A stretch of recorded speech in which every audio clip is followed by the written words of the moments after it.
beautiful Grand Floridian Hotel in Disney World, Florida at the height of the COVID-19 epidemic. I'm Rob Walter, and welcome to this bonus special edition podcast, The 7 Questions You Must Ask at Every Teen Well Visit. This is a recording of a talk done last month as part of Hot Topics Pediatrics with Matt Gotthold in the audience, both rooting for but mostly heckling me at the same time. I hope that some of these questions might be helpful to use as a conversation starting point for teens in your practice or for teens living in your very own house. Matt and I will be back soon talking about functional abdominal pain and myths in pediatric GI. So everyone, be safe out there. Please consider getting vaccinated if you haven't done so already, and let the kids wear masks at school. Enjoy. I'm talking on the 7 things you must ask at a teen visit. I have no conflicts, except I stole a lot of this from other speakers at Hot Topics and at 22 years running the R.Y. Warren Pediatric Seminar in Delaware, and mostly from 33 years as a board-certified pediatrician, mostly suburban practice, and talking to some of you. A lot of you have very different practices, some more urban-based, and I think I have about 12% state insurance. But these 7 questions, they may be some variations, but I think they really go to all of your patients throughout the pediatric spectrum. And yes, opinions are included. I'll try to tell you when opinions, but you'll know when opinions are included. I just want to say Matt Gotthold out there does a podcast pediatrician with me, and I stole some from him also. So, I love teen visits. Do you like teen visits? I mean, it's exhausting, especially this year. And just want to say again, hopefully all of you are screening for depression, anxiety, drugs with PH9s, GAD7s, craft. Sometimes I'll be in the middle of the visit and think, well, this kid looks fine. And then I'll look over at these screens like they're not fine. So I used to think I was good enough to pick up with my spidey sense, but I'm not. And I think these screens are really important. And we talked about the pandemic exposure, and I just have to say, Zoom therapy is not as good, especially if they start out online with Zoom and don't meet them in person. I just don't feel it's as good. But these 7 questions over the years I've developed to kind of get into some key teen issues, what I see. So my first question, Kevin. I like saying Kevin. Kevin, what time do you get up on school days, and then what time do you get up on weekends and holidays? As we know, sleep affects everything. Mood, anxiety, car crashes in teenagers. I took a lot of this from Judy Owens, who spoke here 4 years ago from Boston, Harvard, Boston Children's, who runs a sleep center there. But it really jumps into talk about sleep hygiene and the myth that any sleep is good sleep. That if they sleep late and the weekends, they're banking their sleep. They're not banking their sleep. They're shifting their cycles. So when these teens sleep into 11 and noon, and you see them, they sleep into 1, 2 in the afternoon, they're just shifting things over. And when Monday comes, they pay the price. They get up at 7 a.m., and it feels like it's 3:30 a.m. or 2:30 a.m., and they're not going, let's go. They're dead. They have social jet lag. It's like every Sunday night they fly to L.A., I'll say back to Philly. They're dead boy walking. They're dead girl walking. And, if they have ADHD, it's ADHD on steroids. All the Concerta and Vyvanse is not going to help these kids if they have sleep habits like that. And speaking of ADHD, I do try to warn any of my patients with ADHD that sleepovers will wreck them. Ask the parents of kids with focus issues. I mean, they just can't do sleepovers. There's no sleepovers now with the pandemic anyway. So Mark DiCapello said yesterday about, they shouldn't sleep in more than 2 hours. I usually use 90 minutes. And that's a tough sell when they're getting up at 7 a.m. on school days. You say, you know what, you shouldn't sleep past 8:30. And the corollary to that, obviously, is not going to bed really late on Friday and Saturday nights, which they do. You want them to be consistent, especially this year with the hybrid school. And no naps. Kids should never have naps. That's a red flag. Grandpa can have a nap, but kids should never have naps. And then now we're in the summer, and a lot of them are going to bed. You've seen this. They're going to bed at 2 in the morning. They're doing stuff. They're getting up at 1 in the afternoon. It sounds terrible, but they're doing it every single day, so it's not as unhealthy. But they need to reset at the end of the summer. And that's what we talk about. Take about 2 weeks to reset, get up earlier. You can't go to bed earlier because you're not tired. Matt Gotthold gave me the suggestion that for some of these kids, have them go camping if that's possible for a couple days. That's the best way to reset your sleep cycle is camping. And I do mention to college kids before they go their first year of college about not getting that ping pong schedule. 3 days a week they have an 8 a.m. class. 2 days a week they have a 1 p.m. class to start the day. So the days that they don't have an early class, they're staying up to 2 in the morning, they're sleeping late, they're ping-ponging back and forth. And certainly it's terrible for their regular health, but also their mental health. So I do try to warn them. Whether they listen, I don't know, but I do try to warn them. So question number 2, Deja, where do you charge your cell phone at night? Now this works best if you ask them for their cell phone. Nothing gets a teenager's attention as you holding their cell phone. They're just staring at you. What's he going to do? What's he going to do with my phone? Cell phones are anxiety, insomnia machines. And for the parents, they're the first generation raising their kids in a fully digital era where the kids often are much more savvy than they are. So my big push is not to charge their cell phone next to their bed and ask them about that. Most of them have it under their pillow. Their bed is for reading and sleeping, not watching, talking, texting, posting. So who out here keeps their cell phone next to their bed? Raise your hand. Come on. All right, we'll talk about that in a little bit. One of the differences is that, first of all, you pay for your phone. You could do whatever you want. But raise your hand if you had your cell phone next to your bed in high school. In high school. Okay. So these kids are growing up with it right next to their head. And their cell phone shouldn't be their alarm clock. They can go to Five Below to get an alarm clock. Usually mom is their alarm clock anyway. And I also talk about the snooze button. When you hit snooze, you trade 9 minutes of brain refreshing, repairing sleep for 9 minutes of crappy sleep. And as we all talk about, no cell phone during mealtime, not to have any tech on deck. It's a good opportunity to talk about digital things. And I was talked today about social media and such. I ask, are you on Instagram? Are you on Snapchat? Do you watch YouTube videos? Do you watch TikTok videos? And they're all pretty much yes, yes, yes, and yes. And Facebook's for old people. So just know that. They're not using that. These kids aren't never unplugged. And as was mentioned earlier, these posts can never be deleted. There's a lot of FOMO, fear of missing out. No one's insting a picture of themselves picking their nose on a Saturday night in their room, although a lot of them are picking their nose on a Saturday night in their room. So everyone is just looking at everyone having a great time, and they're not invited. And it makes them very sad and very anxious. And then this can also lead into cyberbullying. It's a horrible statistic that teens spend 50% less time with their friends in person than they did just 15 years ago. And so the real rise of teen loneliness. And it's mostly boys, not to be sexist, mostly boys. We'll talk about, when we talk about gaming, and you should know a little bit about that. Everybody knows what Discord is. That's the way they can talk to each other. And it is a social thing, and I'm not against them doing that, but you just want to make sure that they have some fresh flesh and blood friends and not just these virtual friends. And so we talk about that. And then also, a lot of time in the room, when the parent's still there, the parent will say, what are you going to do? I can't do anything. They have Wi-Fi, they have devices. Well, there is something they can do. They're paying for the Wi-Fi. They can get the app and turn off the Wi-Fi in their app on Fios, Xfinity. Or if they can't do that, they can actually unplug that vertical thing, which is called a router, and take it to bed with them. Now, you'd rather there be a discussion, and they have rules, and everybody is discussing, but sometimes it doesn't work. And sometimes you just got to say, all right, at midnight, the Wi-Fi is going to be turned off. My corollary is, again, as I said to you, to ask the parents, where do you charge your cell phone at night? And that's really fun. Teens really like when I ask this because most of them are keeping it right next to their bed. And I talk about it, talking the talk, walking the walk.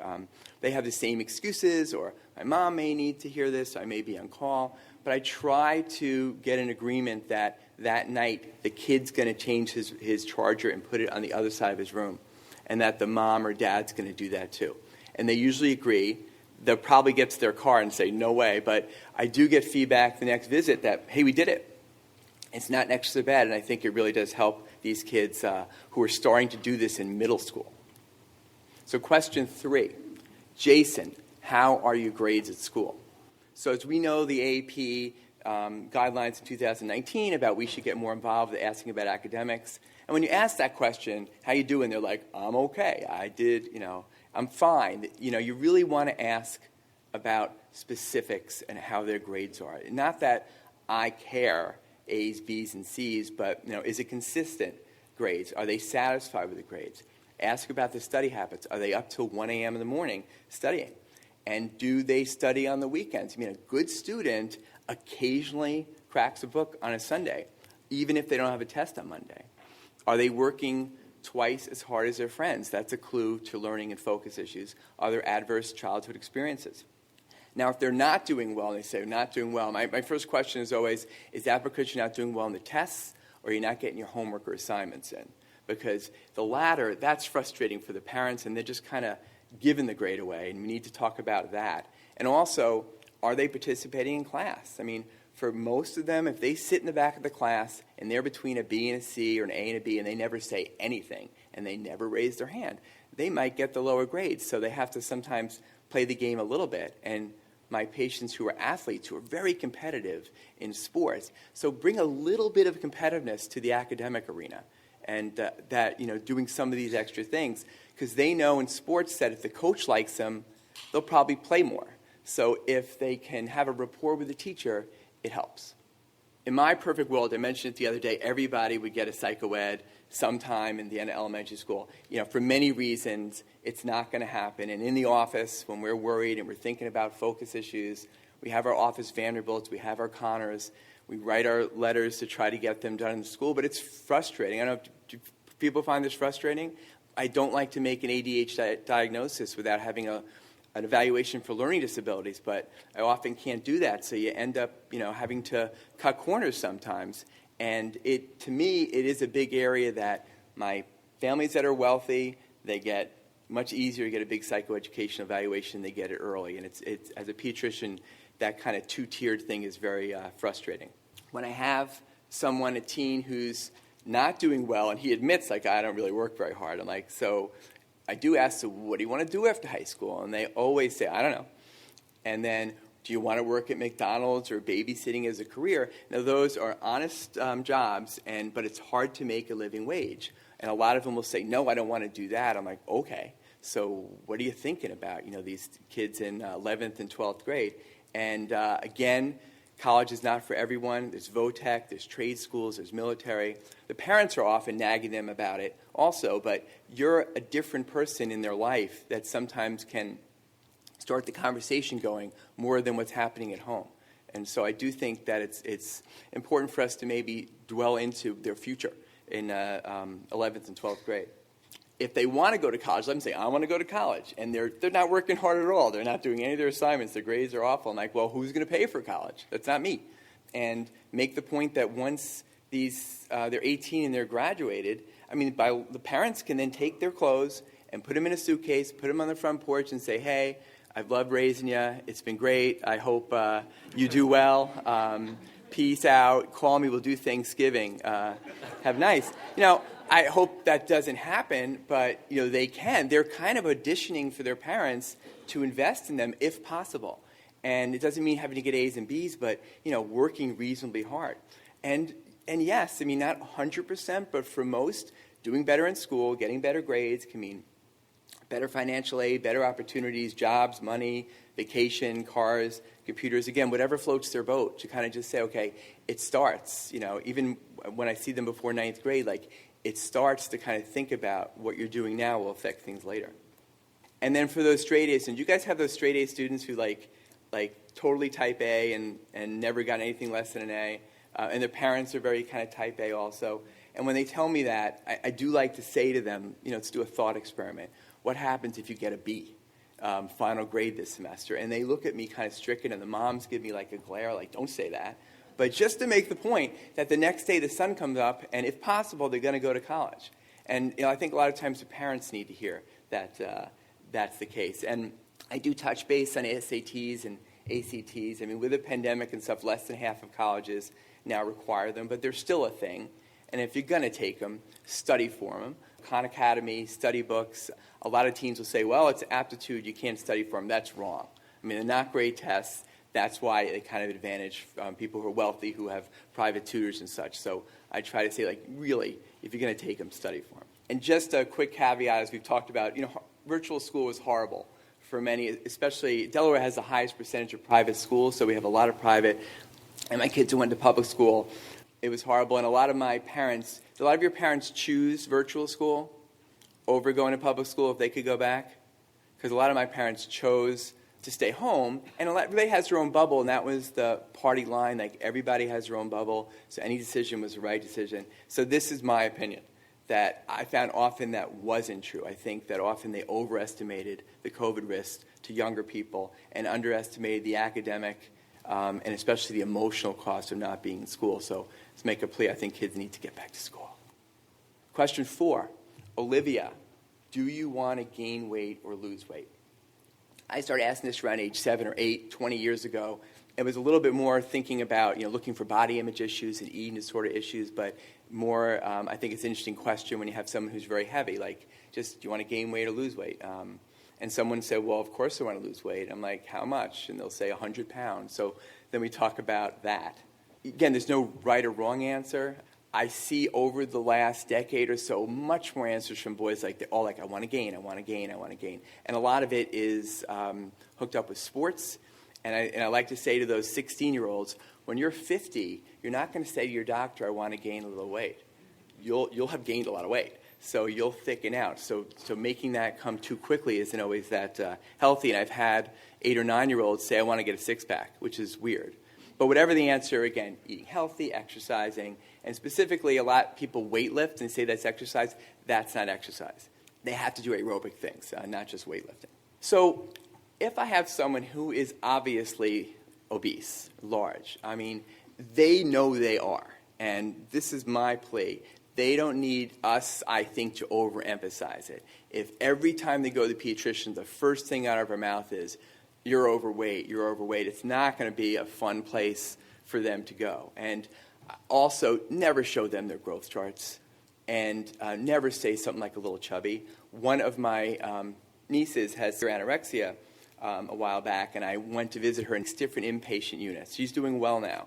Every single time there was a group therapy that I sat in on, and they started talking about when it started, there was always 1 or 2 people in the room said, it first started in my pediatrician's office. He showed me my growth chart, or he said I'm a little bit chubby. So I think what we say is really important. I think we really need to be sensitive to that.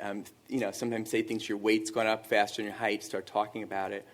And stress that short-term diets never, ever work. And there are a lot of docs out there who push them, not to mention any like Dr. Oz, but really that's really not helpful.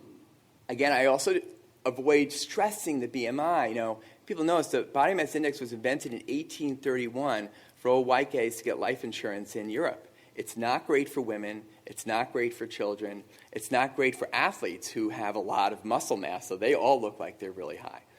Of course, we all screen for fasting lipids and glucose, and a newer thing in the last decade is screening for non-alcoholic fatty liver disease. I do talk to them about the unfair genetic component.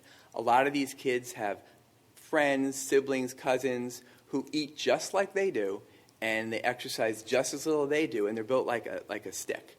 And I say it's not fair. Everybody's got different things. You have to eat better than them, exercise more than them. But just to acknowledge that there's like 200 genes that control this, and a lot of times it just isn't fair. And again, sometimes if they're growing, not as much about how much weight you're losing, but just slowing it down as you get taller.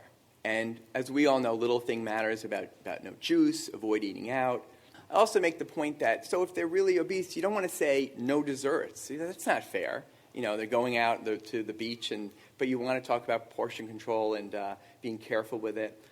During the pandemic especially, thank God for Grandma, because if it wasn't for Grandma, everything would have fallen apart. They were watching the kids while Mom was trying to work and they were home. But oh my God, they like giving their kids sweets. And I know that's a gross generalization, but I've actually called a couple of grandmas on the phone with permission and said, okay, let's talk about what you're giving Tommy every day, because that's really not helping Tommy. So again, stressing all these habits, but just know these kids get a lot of fat shaming.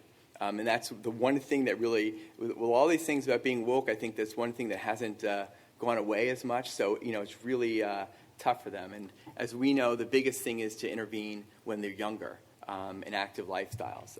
I added this at the end. Anybody had any patients who've had bariatric surgery? So when I first heard this, I don't know about you, but as a pediatrician, like 10 years, I'm going like, that doesn't sound great, in a kid.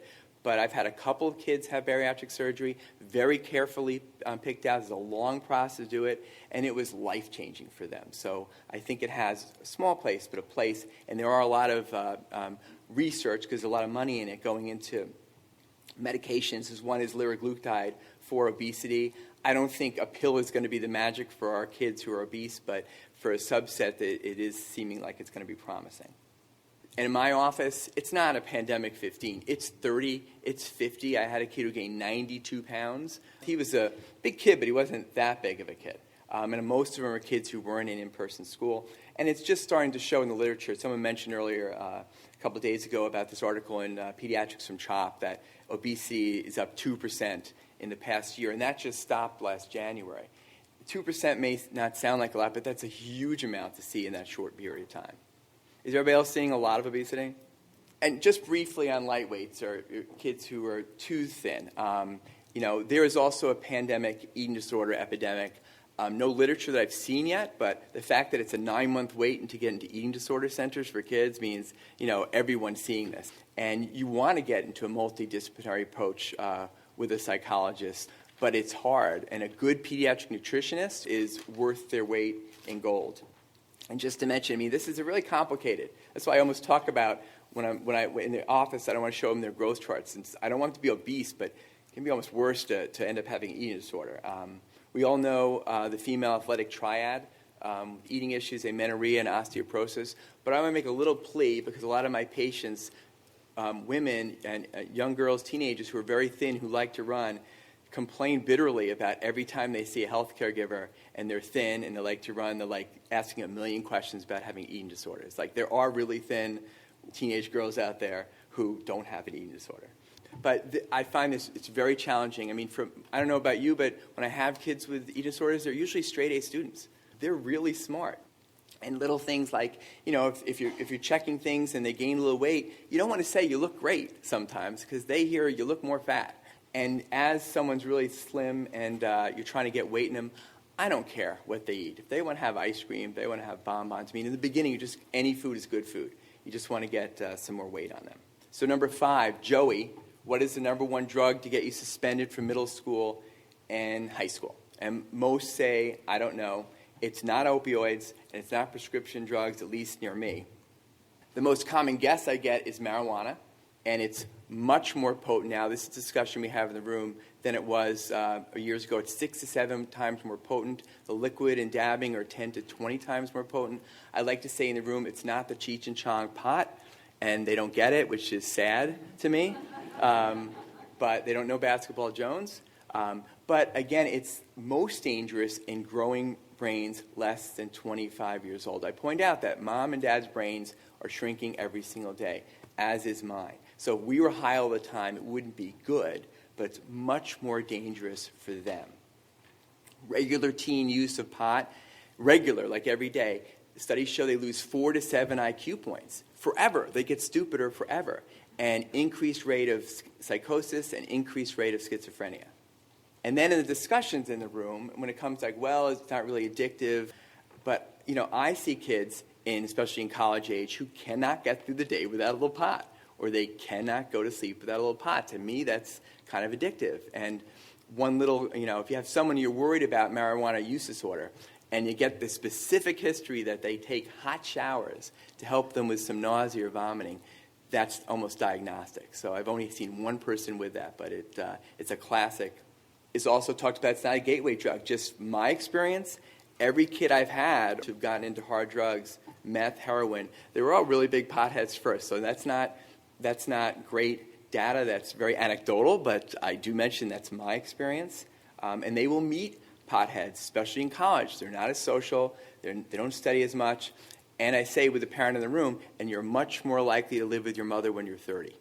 And then the mother's like, well, I don't want that to happen. And neither do the kids. This is my opinion, legalize recreational pot, and I testify kind of against this.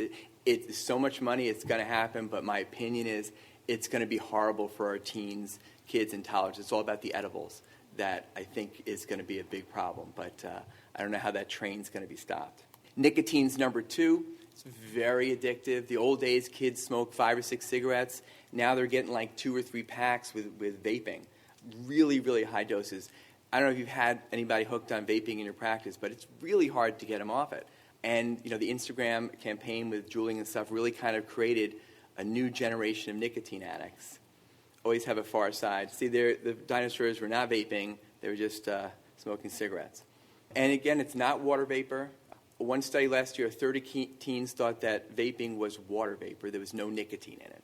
There's so many chemicals in it. When they approved it, it was approved based on if it was toxic by eating it. No one looked at heating it up and then breathing it in your lungs.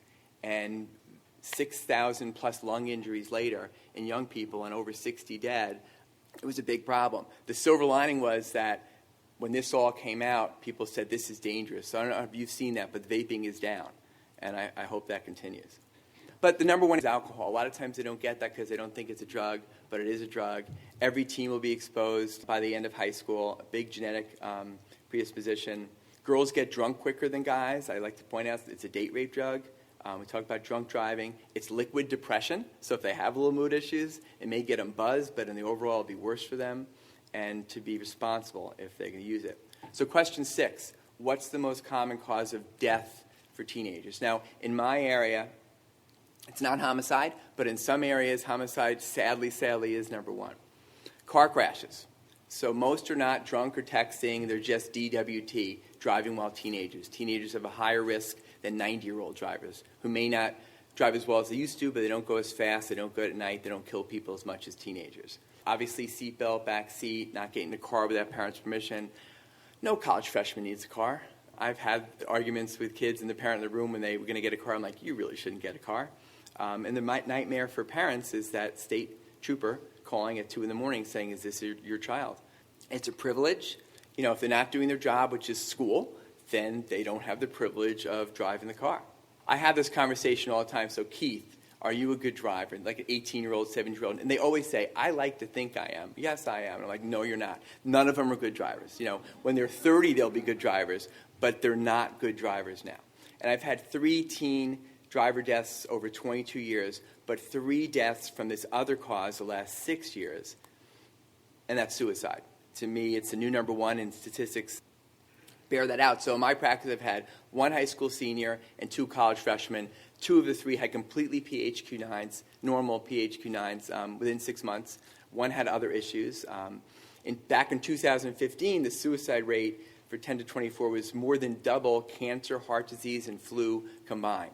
And I'm sure that's worse now. Higher in boys, adoptees, foster care, especially transgender, black teens. Many of them have no known psychiatric illnesses. Often it's impulsive. One of my patients, it was a bad breakup his freshman year in college. Many have a family history. And I like to make the plea, 1 dies by suicide. 1 doesn't commit suicide. You commit murder. You commit sin. But you die by suicide. And the way we talk about it really matters. It's particularly, I think, we see that college age is very vulnerable. And I don't know if you had the experience, but college psych support is not that good, or they limit you to 5 visits, and it's very frustrating to me. When I have a teen with any mood issues, the first thing is, get guns out of the house. And I ask the teens, if someone texts you and says, I want to kill myself, I want to live, you got to tell someone. I mean, we all say stuff like, bad day, I don't want to live, I want to kill myself. But if they say it with conviction, they have to tell somebody. I went to 3 funerals, and the only people who knew about it was their friends. It wasn't their fault. They were teenagers, but maybe it would have been different if somebody said something. And also the point that suicide is not a selfish act. In the vast majority, these teens think that everybody would be better off if they were dead. They're wrong, but they think that. So a lot of people say very insensitive things to siblings, to parents, especially at the funeral. And we should talk about suicide at every well visit. So my last one, the sex question. And this was actually, I give to mom. Before I kick mom out of the room, I just look at mom and say, so do you want to be called mom with this one? And they usually don't get it. They're like, what are you talking about? And then the kid starts laughing. We talk about, number 1 way kids get HIV, as Neil mentioned, is sex with other teenagers. And if yes, abstinence, but if not doing that, be safe. Yes, condoms are best against infection, but in regular use, Condoms have a 15 to 16% failure rate, so if that's what they're using, I like to say, so have you picked out any baby names yet? And they're like, they don't like me to say that, but it's true. We talk about, 5% failure rate with birth control pills, even less with the condom combined. The LARCs are the best, 0.1%. And I say to the boys, like, you don't get to choose that, but if you're having sex, if it's with a girl, you should have that discussion. You should discuss those things. Remember, PrEP and Plan B is not a birth control strategy, but they should be aware of it. Then I ask privately, do you like girls? I say specifically, do you like girls? Do you like boys? I don't care. It was talked the other day, the first day, about kids sometimes will come out to us. Who's had the experience where someone's come out to you before anybody else? That's a real privilege there, and you really have to know what to do about it. And I know they mentioned about finding some other adult friend, but a lot of times, since we know the parents, and it's usually mom, we can help facilitate that. And I think it's a privilege, and we really help these kids. And then I started asking about preferred pronouns. And I got to say, on your websites, who has their own preferred pronouns on their websites for yourself when you're talking about your problem? I think it does send a message to everyone that you're very supportive, so it's something to think about. Talking about consent, no means no. And I say, if you decide to be intimate with someone, you better know them really well. That person the next day can say something like, that I couldn't give consent. That's very rare. If someone says that, it's usually true. But you don't know them. You don't know if they're taking pictures. Everyone carries around a movie camera. It's uploadable in an instant. 10 seconds is stupid in high school and college can really wreck them. It's completely changed from before.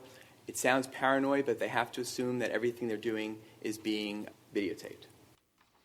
And lastly, it is really fun to take care of teens and young adults, but at some point, we pediatricians need to say, sometimes, okay, dude, it's time to move on to an adult-oriented doctor. It's flattering when they don't want to leave, but by, let's say, 23 years of age, at least in my practice, it is time to go.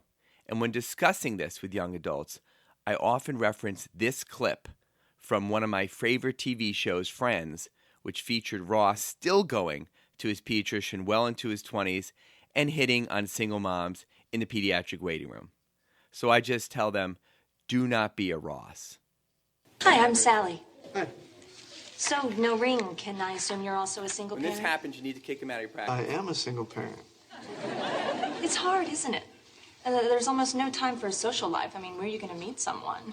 Well, let's say, I don't know, you met someone in the pediatrician's office. Rossi, we're ready for you.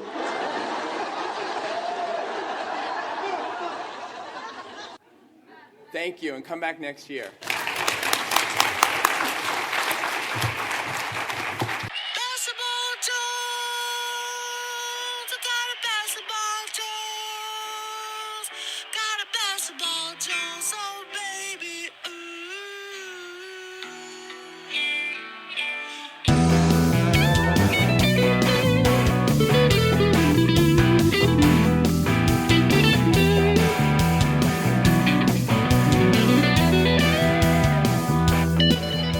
Podcast Pediatricians Productions.